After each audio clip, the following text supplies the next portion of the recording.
Welcome back to twitch.tv/AWS. I'm Abby Fuller. I'm here with Randall Hunt and Anthony Liguori, who is a senior principal engineer on the Firecracker team here at AWS. And we are here to talk about one of my favorite announcements so far that came out last night at Monday Night Live, formerly known as Tuesday Night Live, and which I'm now calling Compute Christmas. So Anthony, welcome. Thank you for joining me. Yeah, can you tell us a little bit about the Firecracker launch? Sure. So Firecracker is a virtual machine monitor. And what that means is that when you're running something like instances in EC2, there's always a hypervisor. That's a bit of software that's running at the lowest level, talking to the hardware, that actually lets you run multiple instances on a single physical machine. So what Firecracker is it's a type of hypervisor. And it's really a type of hypervisor that's oriented towards serverless workloads. So it's for running things like functions and containers and things like that, things that aren't really based on legacy systems. So when we build like a normal hypervisor for running instances, we have to support virtual hardware and things like that going back to the 80s. And it really kind of slows things down, and it's not really as fast as it could be. So with Firecracker, it's all like stuff built for modern workloads. And then the really big part of it is that we announced it as an open source project. So because the container space and the serverless space is so dynamic today, we really felt like the right thing to do was to work with the community to figure out what the right long-term direction for the project is. And I think kind of what you're getting at, right, is that the problem that we were trying to solve here is that obviously we have other kinds of hypervisors. We have a traditional way of doing things, but as kind of the way we do apps evolves towards serverless compute, it's not really quite cutting it anymore. Right, yeah. So, I've worked on hypervisors for my entire career, and I've seen containers kind of emerging over time, and there's always been like a bit of a healthy rivalry between container folks and hypervisor folks. And for many years, we've always talked about, hey, get ready to fight this. Yeah, so one day they'd come together and they'd converge into a single technology that had the best of both worlds. And that's really what we're trying to do with Firecracker, is bring both of those technologies together and not have to let customers make trade-offs between performance and isolation and all the things like that. So go ahead. For some of the folks who are new to maybe AWS and EC2 and these kinds of services, could you explain a little bit about why we do virtualization? Yeah. So ultimately, what we do is we provide instances to customers. And we provide instances in the shape that customers want. So I can go off and I can get a T3 Micro, which has 1 GB of memory and a single physical core. And for a lot of workloads, that's all you really need. The trouble is you can't actually buy a server like that these days. The smallest server you can buy usually has dozens of cores and hundreds of gigabytes of memory. And so if you have a workload that really just needs a tiny amount of compute, you need some way to subdivide the system into smaller components. And that's really what a hypervisor does, is it takes a large server and makes it into a bunch of tiny servers so that you can have exactly what you need for your application. And is the goal just always 100% utilization? Yeah, of course. So utilization is what ultimately drives down cost, and we always like driving down costs because we can turn around and turn that into price cuts for our customers. And Firecracker allows us to do more on this side. Yeah, so as I mentioned, there's always been some animosity between containers and virtualization. Sorry, virtualization's obviously better. No, Fighting words. They are indeed. So it really comes down to security. Virtualization provides a really strong security boundary, and because of that, when we launched Lambda, we actually ran Lambda functions in a virtual machine, because security is the most important thing we do at AWS, and so that's always going to be the thing we prioritize the most. But Lambda functions can be really, really small. They can be very transient. Containers, you can specify exactly the amount of memory that you need. And so it isn't very efficient to run those workloads in their own dedicated virtual machines. That's why we built Firecracker, because we could really provide absolutely the right amount of virtualization for the specific workload. And you mentioned this was a modern tool, so this is built on modern virtualization technologies. So what is different about the idea of virtualization in 1990 versus virtualization in 2000 versus now? Yeah, the thing I am the most excited about with Firecracker is actually the fact that it's written in Rust. Rust. So if you're not familiar with Rust, it's a relatively new programming language for doing systems development.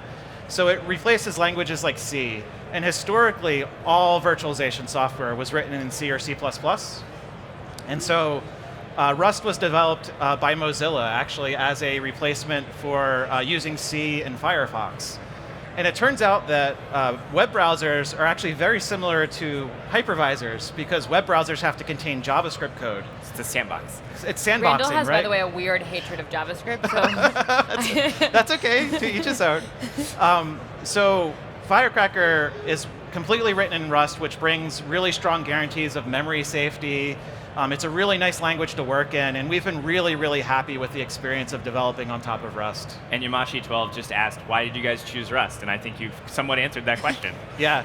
At first, we weren't really sure. It seemed like it would be a good thing, but we have the development team behind Firecracker is a team in Bucharest, Romania.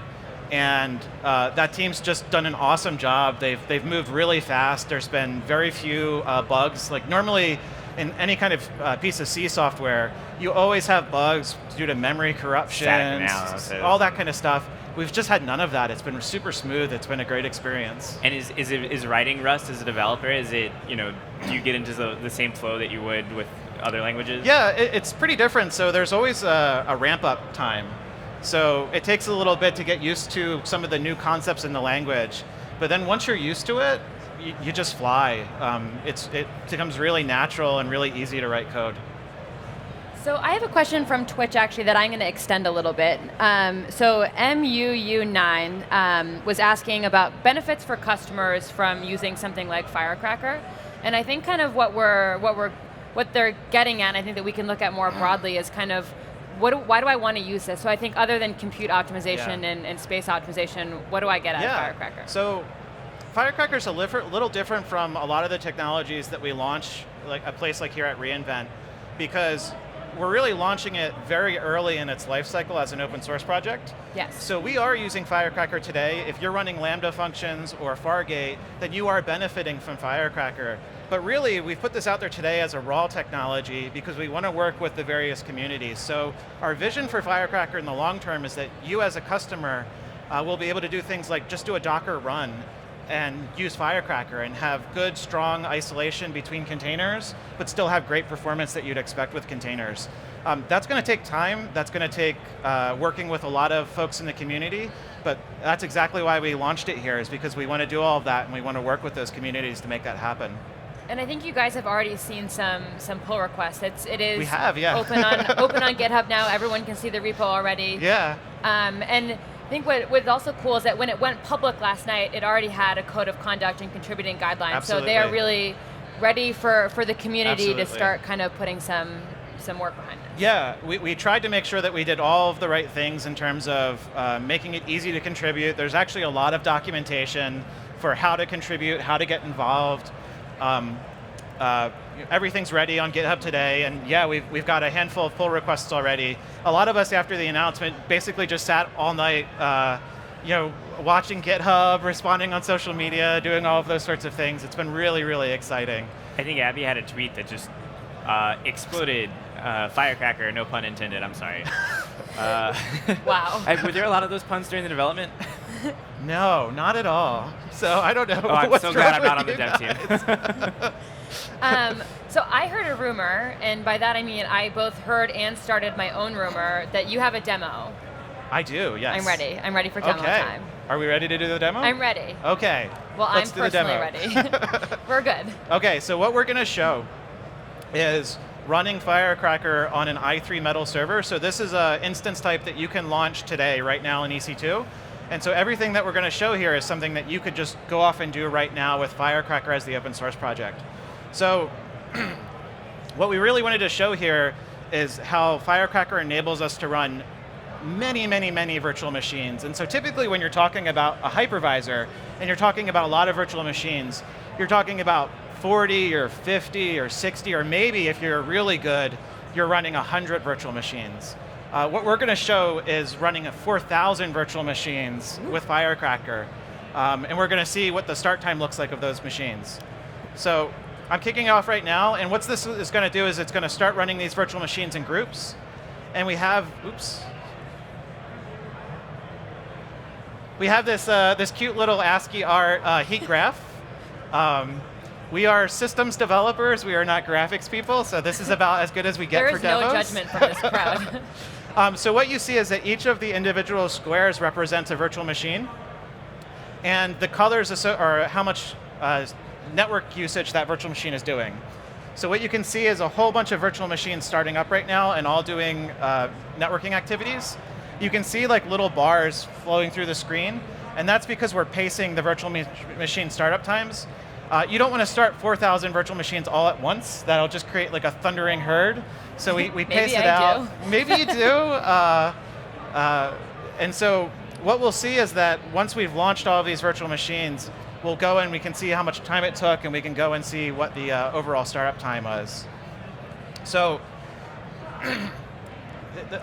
and we're actually done starting up now, you can see, because all of those little snakes have gone away. So these are just the individual machines running? Yeah, and they're running a networking benchmark right now too. So they all are trying to drive networking really fast, and this is all on a single server. So if we go back, we see that it took just about a minute to launch all of those virtual machines. And we can actually go and look at an individual startup time. And this graph, it's a little messy, but it's a heat graph of all of the individual micro VM startups. And you can see that the maximum startup time was actually 219 milliseconds. Milliseconds. So running 4,000 virtual machines, the slowest one of all of that was just a little over 200 milliseconds. And I'm not supposed to swear on Twitch, but that is so freaking fast. And then the average was right around 150 milliseconds, with the deviation being pretty tight. So yeah, this is why we're really excited about this technology. This is very different from how hypervisors typically work. And once you can start up a VM sub-second, in hundreds of milliseconds, it really changes what you can do. It makes doing things like function virtualization or really transient containers to handle like single requests possible. So this is probably going to reveal a lot of my ignorance, but how does this work with terms like oversubscription with regard to, in some virtualization technologies you oversubscribe like crazy. Is this Firecracker? Yeah, so this is all doing oversubscription natively by default. So if we wanted to run this many virtual machines and we were going to pre-allocate the memory for it and do all of that work, you would never be this fast. So all of the Firecracker virtual machines only bring in memory when they need to. They all use a minimum footprint on startup time. So you're getting oversubscription by default with Firecracker. Wow. Yeah. Are there any kind of nuances in the memory models or anything like this? Yeah, so I think another thing I'll call out is that Firecracker as a raw technology allows you to run virtual machines very quickly. But there's a lot of things that you have to do to get an environment that really will work well in production. And so one of the things that we've done as part of the Firecracker project is that one of the bits of documentation is all the things you need to do to configure Linux in such a way that you've got a good, strong, secure environment. There's lots of little gotchas. And I think this is another area that we're super interested in working with the community on, is making sure that this isn't just a technology that's out there, but it's a technology that folks can consume in an easy and reasonable way. And integrate into a bunch of different things. Absolutely. We have a couple questions about those integrations from the Twitch stream. Yeah, I think we have a couple people have been asking in broad terms. I'm going to just add all the questions together about the relationship with different containers providers, basically. So are you going to be working with Kubernetes or other parts of the containers community? And then I had another question about the relationship to EC2. So I think for people that are just joining us, what the difference is between Firecracker and just EC2 virtual machines. Yeah, so we've started engaging the various folks in the container communities. In addition to releasing Firecracker, we also released a Firecracker Containerd plugin, which we've just started. It's also in the same Git repo. It's in the same organization, and that is probably going to be the best way long term to integrate with things like Kubernetes. We've just started those conversations with those communities, so we'll see how it plays out over time. But we're super eager to build the enabling technologies that allow better integration with things like Kubernetes. Another project I'm super excited about is Kata containers. Yes. So Kata containers is an effort to make it really easily integrated so that you can just do a Docker run and that runs in a virtual machine. And that's been an effort going on for a couple of years now, and we've been talking to that community for a while. There's been a lot of discussions in that community around what a next generation virtualization technology would look like built for containers. And one of the very first things I did after we announced publicly was send an email out to that group, because I think that's going to be a great opportunity for us to all work together and build things long term. In terms of how it's related to EC2, you can run Firecracker today on bare metal instances, and so we have i3, which you can launch today. Peter announced that R5 Metal is coming soon, and so that's going to be another option for doing bare metal. But we already are using Firecracker in Lambda and Fargate today, so you don't have to do anything and you're already getting some of the benefits of Firecracker. And there was a question from Twitch, so I'm just going to clarify for a second. It's not Firecracker instead of Fargate. Firecracker is powering Fargate and Lambda, so it's not like you don't have to abandon Fargate to use Firecracker. It's a lower level building block below Fargate and Lambda. So we have another question from the stream from Mew9, which was asking, how big are the micro VMs that you just started to run that iPerf benchmark? They are 128 megs. 128 megs. 128 megs. I also said iPerf, but I have no idea if it was actually It is iPerf, okay, yes, okay. it is iPerf. And so if you do the math, 128 megs times 4,000 is actually more memory than there is on the physical system. Oh, yeah. But because of the fact that we're doing paging on demand, so we're only bringing memory as we need it, we're still able to run all of those virtual machines without a performance penalty. So if I built a control plane on my laptop, I could let the rest of the Twitch staff here all start subscribing VMs, running my own little sure, you could. server. You could also just use EC2 because that's probably it's easier. a lot easier. Or Fargate or Lambda. I think you're working too hard. I have another question that's probably, again, revealing my ignorance here, but this is a super interesting area.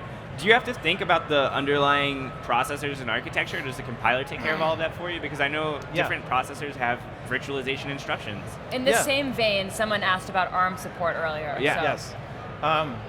We love ARM. I spend most of my time developing on ARM these days. So yeah, ARM is absolutely coming. It's something we announced as part of the project. One of the interesting things about Firecracker compared to what would traditionally be the challenges you face with virtualization, where workloads tend to be very sensitive to processor architecture are really old operating systems. So most of the pain with virtualization these days is supporting operating systems that are 10, 15, even 20 years old on modern hardware. They get very fickle, they get very confused about running on modern hardware. One of the really nice things about Firecracker is that because we only run container and serverless workloads, we can use a really modern version of Linux that knows exactly what to do on modern hardware and is flexible. And so it makes everything much cleaner and much simpler. In Rust, do you ever have to do some of the craziness? I remember back in C++, you would have to kind of inline assembly sometimes just to get stuff to work. No, you shouldn't do that. Oh man, I gotta learn Rust. No. It's really nice because it feels like you're programming a much higher level language like Go or Python. But it actually, in most benchmarks that you see, Rust usually does better than C code, because the compiler can just be a lot more aggressive about it. So that's awesome. I think it's awesome too, because you usually hear C as being kind of the benchmark, that it's if you want something really fast, you use C, and now absolutely Rust testing faster than C. Absolutely, yeah. I really think this is the perfect project for Rust, for where Rust is in the ecosystem today. I also just want to let you know that half the things that we've gotten from Twitch are just people basically being like, "This is so cool." I've also seen everyone asking for a T-shirt. Oh, okay. A whole line of That's people. great. There's hoodies too, but we didn't wear the hoodies. So if people want to be part of this community, if they want to contribute, if they want to build integrations, where do they go? What do they do? Yeah. So the very first thing to do is to go to the GitHub project. And so that is firecracker-microvm. And so you can either access that directly via GitHub, or we also have a github.io page that you can go to that's a landing page. There's a contributing.md file, which tells you all the things you need to do to get started. if you've done open source contributions before, nothing's going to surprise you. It's all really straightforward. And there's already a list of issues that are open, so depending on how you want to contribute, there's really easy things like the documentation and testing can always be improved. I challenged somebody on Twitter this morning that AMD support is really easy and they should just send a pull request. Ooh. So. There's also setup instructions, which I can vouch that I tested myself. So there's lots of stuff there if you want to get started and start answering things. We have like maybe 10 seconds left, but before we wrap up, can you just say what you see coming up next, maybe for what you guys want to work on next with the Firecracker project? So I think the most important thing for us is making Firecracker easily consumable. And so we're really, really interested in working with the various communities like Containerd, Kata, eventually Kubernetes, and Docker. That's probably the thing that we're most excited about and most interested in working on. But then from the lower level perspective, because really I'm a lower level kind of guy, there's so much to do in optimizing both Linux and Firecracker. Right now we're at about 150 milliseconds. I think we can get that much, much lower, and I think there's lots of interesting stuff to do there. So I'm really excited about what the opportunities are in the space moving forward. You heard it here. Even faster, even more optimization. There you go. Awesome. Anthony, Randall, thank you so much. That was tons of fun. If you are actually, people keep asking about the t-shirts. If you're physically here in the building for reInvent, I have stickers. You can have a sticker. I don't know if that's what you're looking for, but that's my offer. So thank you for joining us. That was really awesome. If you want to learn more about Firecracker and you're here, I believe that Mark Brooker has a session coming up this afternoon. And you have a session. And you have a session. Yeah, let's plug that. Tomorrow, and I will be speaking about Firecracker. All right. Do you know when the sessions are? I have one session at 2:30, and then another session at 7 p.m. Cool. Sessions get recorded, so if you're not here, you can watch the recordings.